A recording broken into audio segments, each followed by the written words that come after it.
God is not against earthly blessings. ఇహలోక ఆశీర్వాదములకు దేవుడేమీ వ్యతిరేకం కాదు. Family, job, children, house, health, money, వీటికి సంబంధించినటువంటి ఎన్నో ప్రామిసెస్ని మనం బైబిల్లో చూడగలము.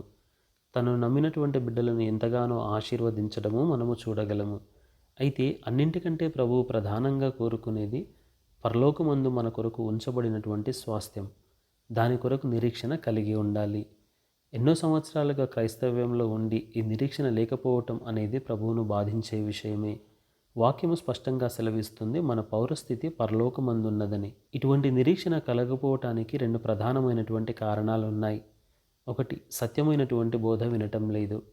కొలస్సీ 1:5 ప్రకారం సువార్త సత్యమును గూర్చి బోధించుట వలననే ఈ నిరీక్షణ ఏర్పడుతుంది. ఇంకా ఈ నిరీక్షణ లేదు అంటే సత్యమైనటువంటి బోధ వినటం లేదని అర్థం. సత్యమైనటువంటి బోధలో పరలోకపు నిరీక్షణతో పాటు ఇహలోక ఆశీర్వాదాలు ఉంటాయి. 2, సత్యమైనటువంటి బోధకు లోబడటం లేదు. ప్రభు తాను ఏర్పరచుకున్న తన సేవకులను అభిషేకించి వారి ద్వారా సత్యమైనటువంటి బోధ బోధిస్తున్నప్పటికీ ఆ బోధకు లోబడకపోవటం అనేది ప్రధానమైనటువంటి రెండవ కారణం. అందుకే మీరు వినుటకు మట్టుకు మాత్రం విందురు కానీ గ్రహింపరు అని ప్రభువు చెప్పటం వాక్యంలో మనం చూడగలము. అందుకే సంపూర్ణ జ్ఞానమును, ఆత్మ సంబంధమైనటువంటి వివేకమును గలవారమై ఆయన చిత్తమును పూర్ణంగా గ్రహిస్తూ ఆయన అప్పగించినటువంటి పనిలో సాగిపోతూ దేవుడిచ్చే ఇహలోక ఆశీర్వాదములను మనము పొందుకోగలము.